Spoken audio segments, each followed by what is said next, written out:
Broadcasting from the business capital of the world, this is the Podcast Business News Network. And welcome back, everybody. Always love getting together with different people and learning their experiences through their occupation and their life. And this gentleman learned so much about him in the world of school psychology. I think we underestimate the importance of people like him in that role. His kids are going through so much. I mean, I even think back to when I was in elementary school. Guess what? I had a school psychologist. That was a long time ago. I'm surprised I even had him back then. I could even tell you the exercise that I did because I was having challenges with my parents getting divorced back then and more. And when I think back, that school psychologist really helped me through, as this one has done for many, as a school psychologist in the Reed Union School District in California. This is Good Advice Helps with Dr. Allan Gold, who is back with us on the program. How are you doing today? Okay, thank you. How are you? I'm well. I totally forgot about that journey with that psychologist, but I have to tell you, and that's probably fourth grade, maybe third grade. I could draw a diagram of that elementary school that was the Clinton Avenue Elementary School and where the psychologist's office was located and what they had me do. I love drawing and cartoons, and I could tell you exactly what I drew. Can't remember all the dialogue, but it's so crystal clear when I think back to it and how much it made a difference. Do you hear that from people later in life that you helped? Yes, it's very interesting you mentioned that because um, I would get thank you notes, from parents, but then if I would meet a parent or a kid, more grown up, they would tell me how much they appreciated the help that I gave them. I mean, sometimes they would even say things that I said to them that I didn't even remember what I said, but. Kids in middle school, which was the last grade of the ones that I worked with, they're not very good at expressing themselves, at that point in life. But when they have a few more years, like if they're in high school or graduated from high school, they can really reflect on their past and Mm. what I was able to do to help them get through. And it was always very rewarding to hear those things because I didn't expect it when they graduated from middle school, but um, Mm. it was, but those thank you notes, a little thank you posted or a thank you note, Sure. um, I would get, gifts at Christmas time and the end of the school year, candy and things like that, which of Oh, course wow. I love. But it was always the notes that meant the most to me. I don't remember that school psychologist, but I do remember a couple of doors down was my art teacher, Mr. Nielsen. And he was empathetic, but at the same time, he had more of a pull up your pants, but and be a big boy, that kind of. But I always remember one mantra he would have on the blackboard. Yes, we used chalk back then. Yes. And I'll never forget it. Today is the first day of the rest of your life. Yeah. And that, these are the things we remember. There's a lot we can remember when we're intentional about it, and those memories come back. You have resonated with many in the times we've gotten together, and I've got some emails I would love to get your feedback on if we could read some from listeners. Sure, absolutely. And by the way, instant feedback, Steve at gmail.com is the best way to reach us. You can keep it anonymous if you'd like to. Rafer Hernandez in Phoenix, Arizona, has a question for you. Says that he's a junior in high school and having a therapist has made a major impact on his life. All right, there you go.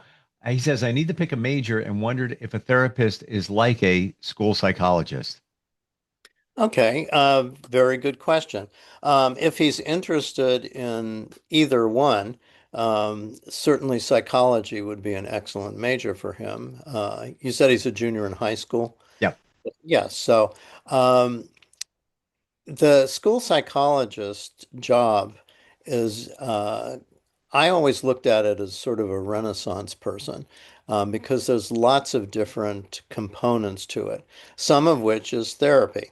Um, uh, counseling, group counseling, individual counseling, plus the other aspects of the school psychology career, which is consultation with parents and teachers and administrators, certainly assessing kids for learning disabilities and emotional disorders, autism, ADHD. So there's the whole assessment piece, which is a little bit different than therapy, or a lot different than therapy, actually. Um, but as far as being a therapist, the differences, I would say, are if one is only a counselor, only a private therapist, their interaction with individuals may be longer and deeper. Mm, Um, so the when somebody's making a decision about what career in psychology to pursue, um, if they really prefer to have an in-depth relationship, not that you can't have that with students, but as a school psychologist, you are um, subject to many students needing time with you. So yes, you need to get to know the student reasonably well, but once things are somewhat corrected, then you don't see them every week like a therapist does. Um, but you're there to help. I mean, the overall um, service you're providing, whether a therapist or a school psychologist, it's a helping profession. You're helping, but how you do it may be very different. If somebody really wants to work with very troubled uh, children or adults for that matter, um, they may need extended time with weekly therapy. Now, in my job, if a kid had some pretty significant problems, there were kids I would meet with weekly, and if it wasn't possible to help them improve, then I would recommend outside therapy. Um, but the another part of being a therapist is one's own um, ability to work pretty independently and alone. Um, mm, People ask me all the time, why don't you open a private practice? And part of what I would respond, and I would say, I love working as a school psychologist, as a team member. I mean, people look to me for whatever sage advice I could give, but it was a team. We were all working together, whether it's parents or teachers or administrators or me, to help kids deal with whatever issues they had, whether it's academic or psychological, emotional. But a therapist is has more control over how many kids they see or how many clients they see, but they're also working much more independently. And then, quite practically, they have to deal with the business aspect of it, um, publicity and sure. Mm. all the, Potentially insurance. insurance, right? Yeah. It's almost like you're reading my mind because I wanted to ask you, and then you kind of went down that road with a school psychologist. There are many other players in the mix. You have teachers, you have administrators. How often did you get involved with them when it came to students in general, or maybe one in particular having challenges? Was that kind of a regular thing where you all got together to discuss things? Yeah, absolutely. So, in my schools, we had when a teacher wanted to refer a child, we had weekly meetings, which included the principal, special education teacher, a teacher from every grade level, and we discussed the teacher. who was concerned about the child would meet with us. It was during lunchtime, and we'd had like a 45-minute discussion and figure out, okay, what's the reasonable path? Here are some interventions that we could do. We should contact the parents, yes, bring them in for a student study team meeting, which is kind of the first step. Um, if it sounded like, yeah, this is a kid that needs to be assessed for a learning disability or another for special education, then we would pursue that. But it was definitely teamwork where we got all the information that we could about the child and then figure out what is the next appropriate step. So yes, I worked with um, teachers all the time. If they ever had a kid they were concerned about, I'd have to talk to them and see what they were doing to deal with the issue, Mm. if it made sense. And then sometimes, if it was behavioral issues, certainly the administrators would get involved. And then eventually, and not very long, we would involve the parents too. And there's the good, the plus and the minuses in both, where, as you said, with somebody who private practices therapy, uh, let's say for teens or children, you can you can really dictate how many cases you want to do. You have to deal with insurance, and there's that. But then on the school side, you you never know how many kids you're going to talk to in a day. I would imagine it just Right. depends on the day and who needs what. But then you're also, and I don't mean this in a negative way, but you also have the umbrella of um, it's the state. So like, deciding what type of tests a child might need. Then there's I forget all the letters, the AEP or, the different IEP. what is it again? IEP. Thank you. That has to come into play. Then sometimes when it gets to certain levels, there needs to be I don't want to call it a hearing, but a decision that needs to be collectively made whether we as a school district are going to go down this route for this particular student, whether it's homeschooling, whatever it might be. So there's a lot involved there that you have to do as a school psychologist. Yeah. So, the private therapist has more control over, their number of clients, their work hours, and all of that sort of thing. That's the one, I don't want to say disadvantage of being a school psychologist, but just as you said, you never know how many kids are going to be, um, you're going to need to deal with every day. Right. And, and if there's any kind of larger crisis, if there's violence on the campus or something horrible like a shooting, then, you've got to deal with that. But on the Mm. other hand, the fact that you are a team is very positive. So if somebody really likes working independently and doesn't feel that they need the teamwork and wants to have control over their workload, then I would suggest maybe go the private therapy route.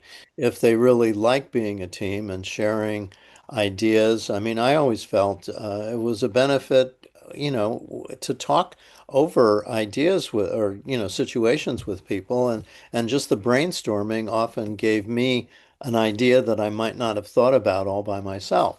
So, although, You brought up something very impactful that I think a lot of us forget. When something happens, so let's say it's a that's a worldwide situation where there can be some uncertainty for students, or like you said, a school situation. I'm going to be very transparent here. Um, when I first started my radio career, I was involved in a school shooting, uh, and it was a hostage ordeal where a substitute teacher went off the rails, if you will, and walked into the school with fatigues on, automatic weapons, oh, clips, everything, shot an administrator, shot a student, took them hostage, and then called me out. And I had to read his stuff on the radio. And it lasted for 10 hours. oh my gosh. And I was just a kid. I just started doing radio, but I, was lucky to get a job at a major station, and I was doing news and public service. Um, the police would hand me a piece of paper and say, "You need to read this. Don't mess it up." And it was that basically, he would do a dedication to his dog, dedication to his brother, his epistle to the world.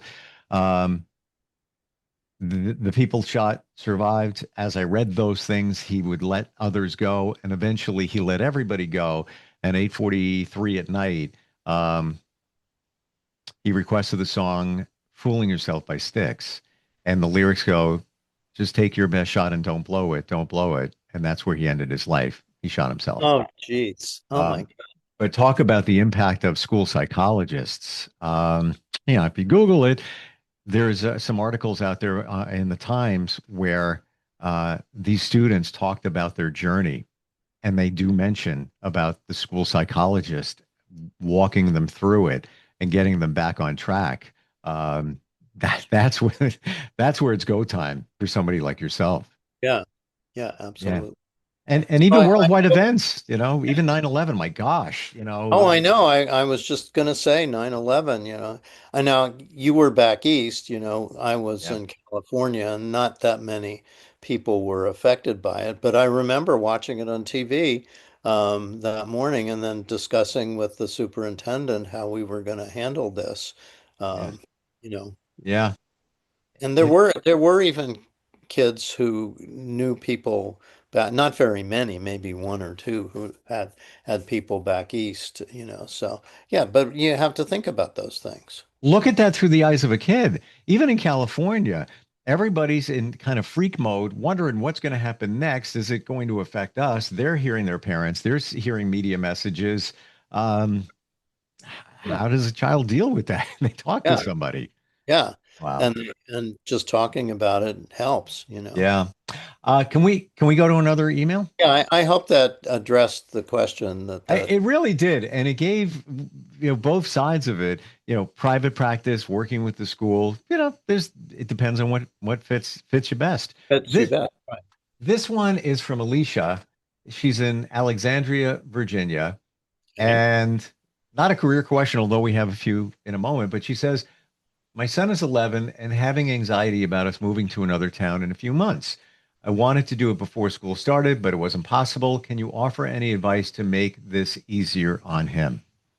Oh boy, that's a real challenge, and Mm, particularly for an 11-year-old. If people move when the kids are 2 or 3 or 4 or 5 or 6 even, it's not so hard. But for an 11-year-old, it's very challenging.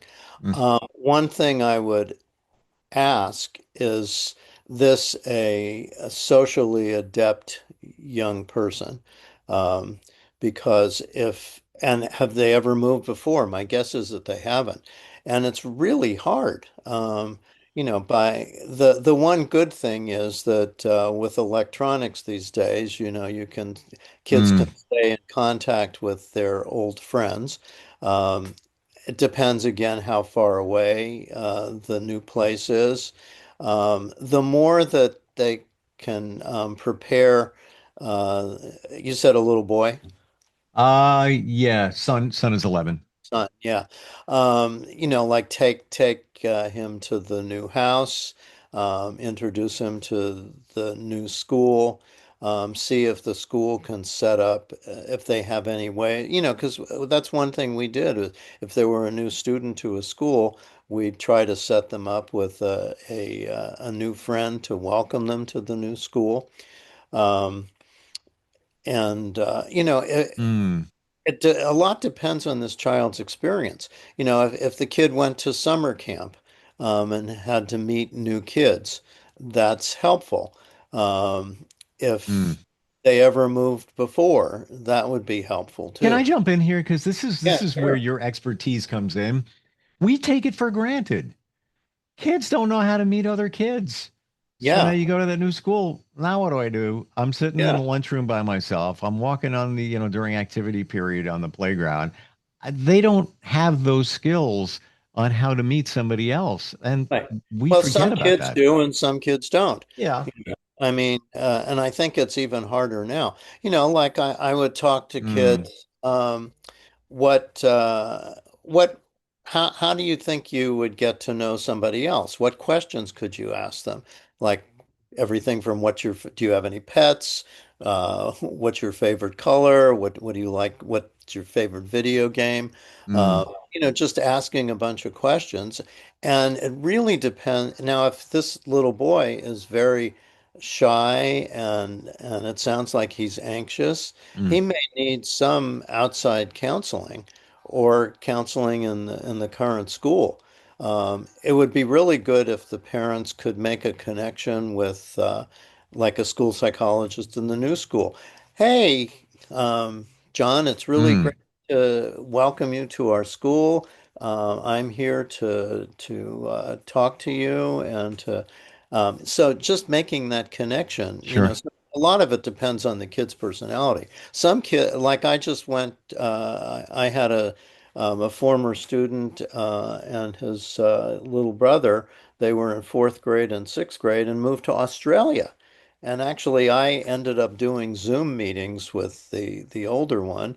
I had known him since fourth grade, and he left at the in the middle of sixth grade, and and we talked a lot about it. And so this kid's probably going to Wow. be in sixth grade if he's 11 years old.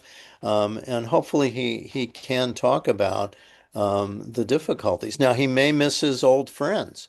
If he had old friends, that's super important to maintain that contact. If the new place is close enough, they could schedule, play dates like once a month, going back there Sure. inviting the friends. But if they're, 1,000 miles away or But you something, know what? In reading in what his mom says, she says moving to another town. So I would think that she would have said, we're moving to another state, another yeah, town, could be X amount of minutes or an hour away, whatever it might be. yeah, So maybe there's still a connection to his friends. And like you said, FaceTime video and all of that. I love, love, love what you said in terms of connecting with the school psychologist at the new school yeah. because even as an adult it's all about fear, right? It's the Oh, fear of yeah. the unknown, Oh, like exactly. Yeah. right, so this might make him feel more welcome, a little easier with the whole situation, just And knowing I if gotta. he's in middle school, he's going to have like four or five teachers or something. So it's important, particularly if the kid is anxious. Mm, We welcomed, like probably 20 new kids to the middle school and or my 3 to 5 school sure. every year. And some kids adapt pretty well. Some kids are quite resilient and they can do it. But it's harder at that age because they've established friendships already and they may really miss their old friends. Now, we don't know about this kid. Maybe he doesn't have any friends. And maybe just building friendships is really hard. So I think if the parents can alert the either the school psychologist or the principal, these are interests that my son has. Can we try to connect him with other kids who might have, whether it's sports. That's another thing to do is extracurricular activities. So have this if he's athletic or anything, that they could enroll him in to meet some new kids because most kids really want to have friends. That's the big issue, Well, and let's be honest, isn't that the baseline for the human experience? You just want to you want to be loved. You just want to be yeah, loved. yeah, absolutely. Mm, And those friends that you create, I've got friends that I've had for since I was in elementary school and even nursery school, and I'm still friends with them, and it same. it it makes a huge difference. So, if the kid's extremely anxious, then I would suggest that maybe they would want to, well, if he's still in school and they're not moving yet, work with the school psychologist in his current school, or if that's not enough time, then provide some outside therapy. So we don't know how Mm, extreme his fears and anxiety sure. are. We don't know how resilient he is. We don't know what his social skills are. So if those are evaluated and He's able, we don't know if he's even able to talk about all of this. If it's all about, oh, I'm going to miss my friends so much, or I'm really scared about this new school. There's ways to, or I don't want to leave my home. What's my new bedroom going to be like? They can, kids, I've dealt with a lot of kids who've moved and, something triggers a positive response. So, um, And especially even a new experience. Even when I pick a new doctor, I've gone online, I've watched videos, I've done my research. I want to feel like I know them before I know them. So it's yeah, almost as right. if this is the same. And even that psychologist in his current school, if he's connected to that person, they can maybe make the introduction. Hey, listen, I know Mr. Jones at the XYZ school where you're going Right. to. And He does what I do. Yeah. I've dealt with that for sure when kids move schools, and I've had conversations with the other school psychologist Nice. if I felt that the kid needed some support there. Mm. It's bottom line is it's not easy. No, no, it's not Yeah. easy. Moving is hard. I mean, I looked at, there were kids whose parents were in the military, and they'd sometimes move every couple of years or something like that. And in a way, as hard as it is, it really gives kids the experience about how to adapt to a new situation. Well, that's why I say that like summer camp is good, because usually you go to summer camp and you're with people that you don't know. Maybe you know one person there, but it's an opportunity to expand your social skills and your friends and adapt to a new situation. And it's Mm. something we all have to do in life. You start a new job, you move. We all have to do that. So I have another one here, instant feedback, Steve at gmail.com. This is Cindy in Rapid City, South Dakota. And this is back to the occupation. She Yeah. says, I appreciate your talk about your field. Is a PhD in school psychology worth it? Okay, that's a very good question too. One can be a school psychologist with a master's degree and an internship, which takes about 3 years. Um, Hmm. if you are interested in academic work, being a professor, um, and interested in research and and you want to learn how to read articles on the subjects that school psychology deals with, um, and learn and deal with statistics because school psychologists have to deal with state testing and that kind of stuff and learn how to interpret tests. All of that Hmm. is very useful. Um, yeah, not everybody wants to, pursue a PhD. The other thing is, um, it helps with salary, because the higher the degree you have, and the more education you have, chances are you have more years of experience, and that increases your salary.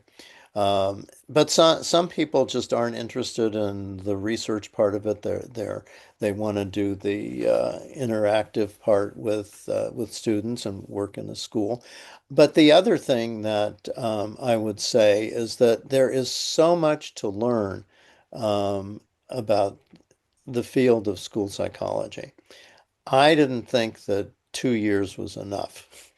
I Hmm. really appreciated the 4.5, 5 year. Well, my last year was working and doing my dissertation, but um, there's so much to learn, and even just being a pure school psychologist, not a professor, but all of the academics that you need, you can accumulate more of that if you are getting a PhD. Hmm. So When we go it to the intern portion, I didn't even know that existed in this field. oh So yeah. how does that look? If you, let's say that, a week in the life of a school psychology intern, what kind of things are you doing? Well, you're working with a licensed school psychologist, and that person gradually assigns you your own kids to test, Oh. uh, meets with you at least an hour a week to go over things. Um, the intern can do counseling, can participate in groups. Like if you lead groups, the intern would keep you, be with you, and gradually they would learn how to respond to issues that come up in groups, Hmm. and individual counseling, working with, they'd be there with teachers. They'd learn how to accumulate data on kids, observe kids, um, everything that a school psychologist does, but they would be supervised. I've had I had an intern back in the mid uh, aughts, 2005 and six, and he worked in the district for a few years, then went to San Francisco, and then he came back to the school district, and after I retired, he basically took over part of my job. But we worked together too. We worked at the middle. He's just at the middle school, but and I saw him develop, um, both his personality, his interactive skills, his knowledge. Um, and, so interns, they don't always learn everything. Like I've mentioned before, it took me 25 years to say, oh, I really know what I'm doing now, but whether or not that's true. But, so yeah, interns, they are supervised, and but they get to do all of the activities that a regular school psychologist does, but with either with the psychologist, or um, when they feel confident enough. Yeah, I think I can test this kid by myself. Let's go over the results afterwards. Or I think I can counsel this kid now. So, but Hmm. usually not in September, but maybe by after Christmas, or, in the spring, they're much more independent. So for you, what age or ages did you more enjoy working with? Or it kind of depended, or it didn't really depend. Was it middle school, elementary, high school? Was there, anyone that you preferred over the other age? Well, it's an interesting question. I loved all of them, but the dialogue that I had with the older kids, probably from fourth or fifth grade on, I really liked.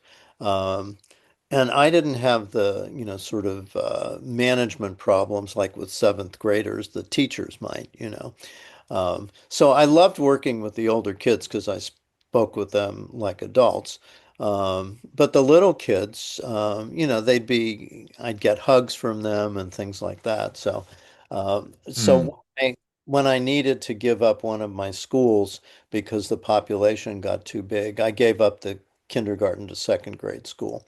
But I was able to, I enjoyed all of them actually. But I suppose it was the older ones that I could, probably um, interact with in a more adult, uh, conversational level. Like it almost sounds like, and nothing wrong with younger kids, but they're just a different interaction where you feel like maybe you're more of a peer to them because they're older, if you Yeah, will, right, right, exactly. Yeah, Hmm. yeah. It's interesting. You mentioned salary a moment ago, and we've got a email from somebody asking kind of about that. That's Jesse. And Jesse says, I'm considering school psychology as an occupation. I checked the Bureau of Labor Statistics, and it appears that the average salary as of 2023 was about $80,000. Does that seem accurate? Yes, that is. In fact, I just happened to look that up myself. Hmm. And the range is from the mid 60s to the low 70s at the low end. And that depends on the state, like, how much money the state has. I think Alabama was the lowest state. And then the upper range is can be from 120 to $130,000. But it depends on, that's why I was mentioning it. When I had a PhD, I got a bonus, or they give a bonus for masters and PhDs.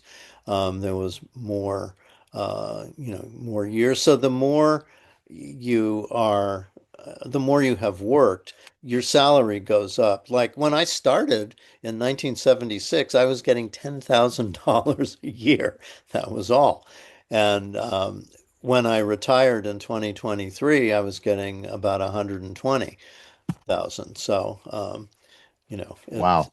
Well, that being said, how do they determine increases? Or, this is a union school district, correct? yes. So I guess it would come under the guise of the union contract. Well, yes, and that's also an interesting question because many school psychologists are part of the union, and so their whatever the annual increase, 4%, 10%, whatever it is that the union is pushing for, that benefits the school psychologist. Um, but some school psychologists are considered as administrators, and so they're on a different, they do get more money because they're administrative. Another issue that came up for me back in 2000, the business manager asked me, what percentage of time did I spend on special education? And I didn't really know. And so, being rather obsessive compulsive for one whole year, I jotted down every day how much time I spent on every single activity. And I made a list of about 125 different activities, including special ed. And and I did it for a whole year from like 7 in the morning till 11 at night. Not that I worked at 11 till 11 o'clock every night, but so I kept track. It turned out I spent about a third of my work on just special ed, but then Mm. uh, the rest on everything else. But it turned out that I was working 400 extra or 300 or 400 extra hours a year. So it turned out that the administrative, I guess the superintendent said, well, we're going to pay you for 10 extra days, which was only like 80 extra hours, but they realized I was working more than I was being paid for because you get paid for 180 days and well, plus uh, like a teacher, um, you know, development days. So it's like 186 or something like that. And those are technically, 8-hour days or 7-hour days. So I got some extra money for another 20 some odd Okay. years, And which what was, and I guess we should throw in here, you get the summers off too, right? yeah, yeah. Yeah, yeah, and holidays. I'm just saying. Yeah, except for the fact that, not during the summer, but certainly during holidays and weekends and vacations, I would often be writing psych reports, because I mean, some school psychologists carve out time on their work day, just they shut their office door and they work on their reports. And there's nothing the matter with that, but I never did that. I wanted to do it at home. I didn't want to be, when I was at school, I wanted to be available for kids as much as possible. And, it was very rare that I mean, sometimes I'd have to write something, but most of the time I would do it for homework or and sometimes on weekends and sometimes during vacations, So if let's, just for better understanding of everything involved, these reports, would you do it for pretty much every student that you saw? And is it just, I don't want to say just, but it's a file in case you need to refer back to it, or somebody within the district needs to refer for whatever the reason might be. Is that what that is?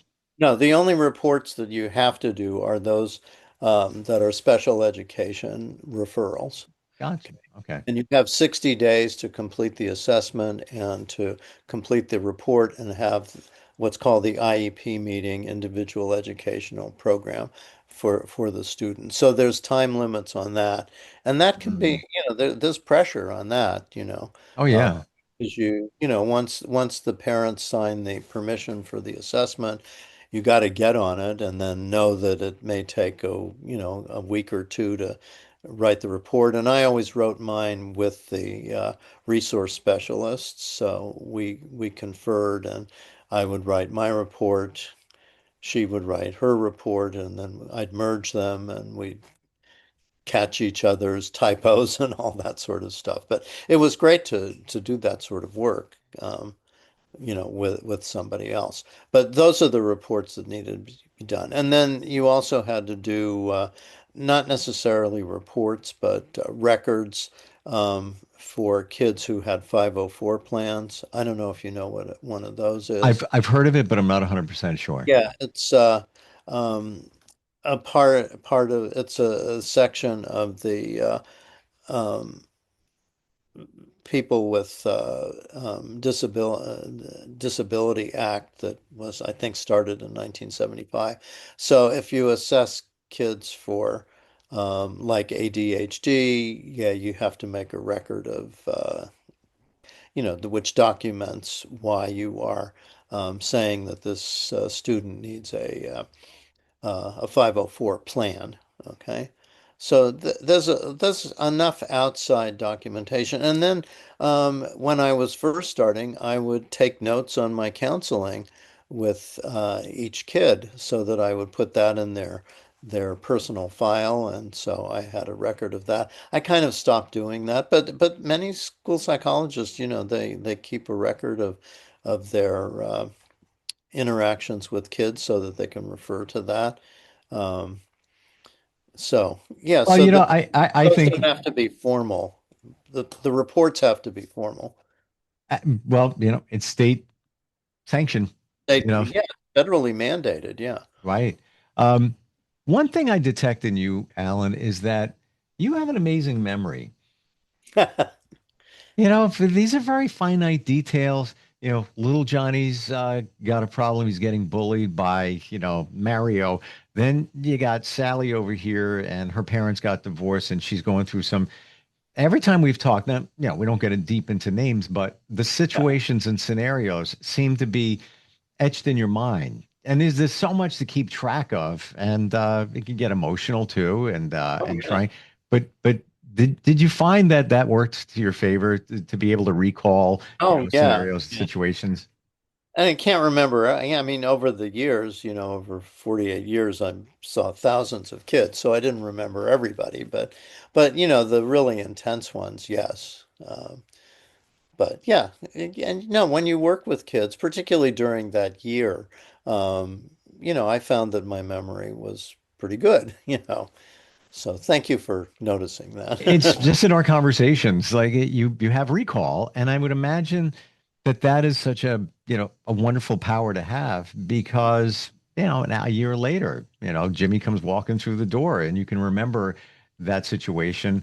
Um, what challenged you in all these years? What was your biggest challenge in working in this field and working with kids? Well, I would say the biggest challenge with kids were the ones that were unmotivated or wouldn't talk. Um, Mm, Fortunately, there weren't a lot of those. But I did have to deal with kids who they weren't interested in school, they weren't interested in anything outside of school, particularly. And trying to get them motivated was a real challenge. And then occasionally, not very often, I could probably say on one hand, from all those years, kids that just didn't want to talk. And, I don't know if it was myself or that's just who they were, or they were afraid. Maybe they were afraid of their parents. So those were, the kind of technical challenges. Um, mm, the other challenges were more of timing and that kind of thing. The pressure. Sometimes it felt like, oh, I've got so much to do. How am I ever going to do this? But all jobs can involve that kind of thing. So, and I managed to, I'm a pretty good uh, non-procrastinator. I mean, I used to when I was a kid. The first thing I didn't procrastinate on was my dissertation. I got it done. But when I had work to do, I would do it. I wouldn't, and I would help kids with procrastination themselves, how to get them to. And of course, unfortunately, with video games and electronics, procrastination is much easier. Oh, I've got to play my game first, and then I'll get busy. And that was another challenge, just Mm. helping people, in the last 10 years, dealing with the electronics and the addiction and I think dealing with social interactions over the last 10 years, whether it was due to COVID or electronics, um, I found that challenging as well. I mean, I felt I made progress with it. I had techniques to help kids communicate better, but that Mm. was challenging too.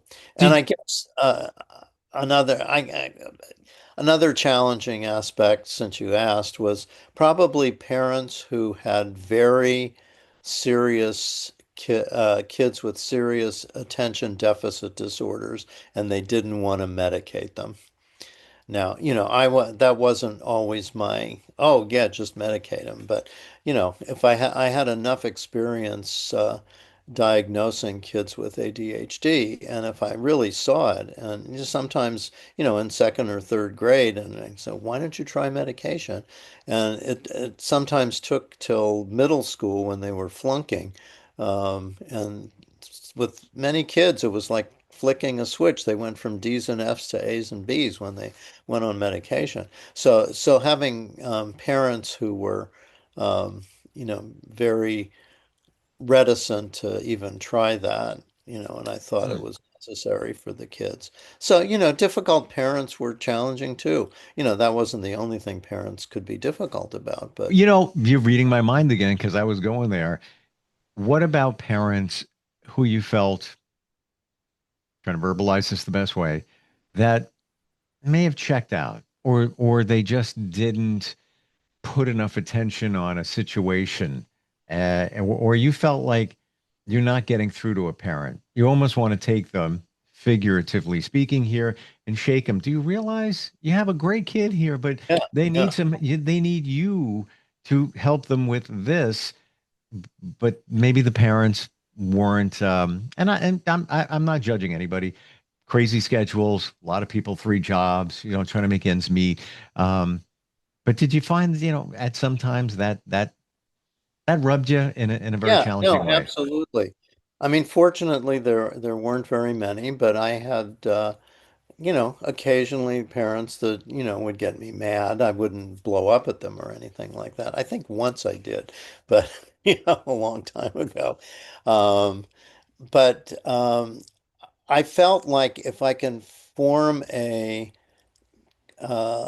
compatible, trustworthy, trusting relationship with the parents over Mm, time, I might be able to persuade them. So I found that difficult in big meetings, mm. because that's hard. But meeting parents just individually and, really having a heart-to-heart discussion about that, um, that helped. So I think that parents generally liked me a lot and got along with me and trusted me. But no, but you're absolutely right. There were those occasional ones who, um, you know, just they were angry with the system. They were angry with the administrators and the teachers, and overprotective of their kids, perhaps.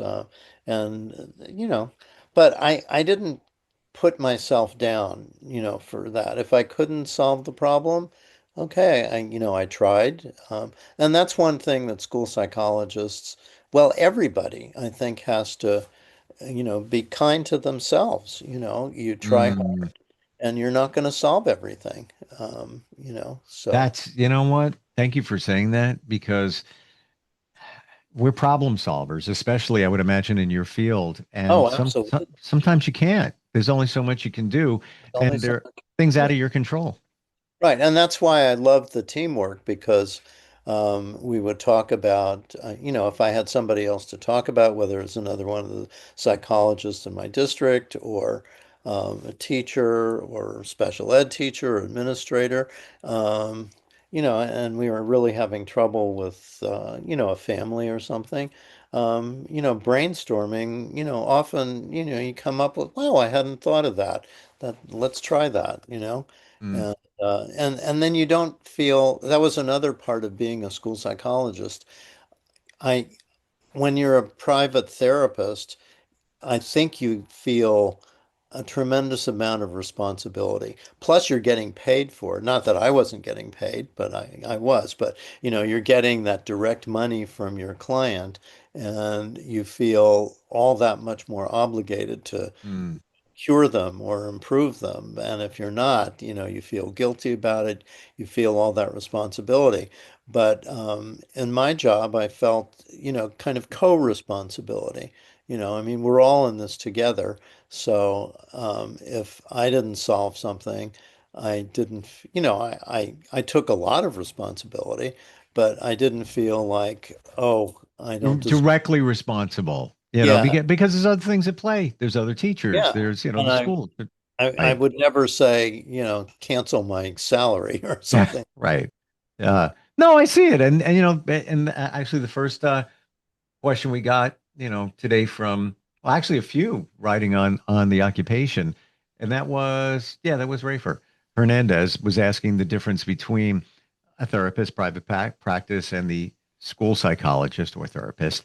Thank you for all the insight today. Learned a lot. See it in many different ways, and even thinking back, the challenges I had as a kid and how that connected with that school psychologist. By the way, I loved like Army men. I used to play with them then. Yeah. I remember drawing them parachuting down.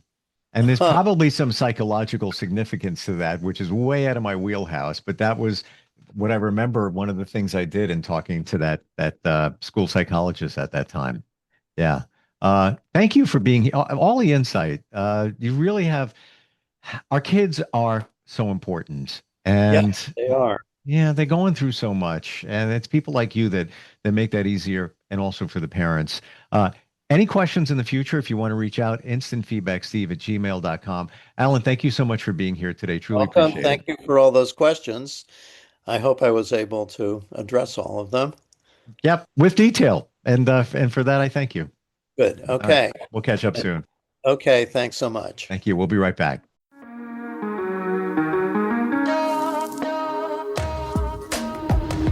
Broadcasting from the business capital of the world, this is the Podcast Business News Network.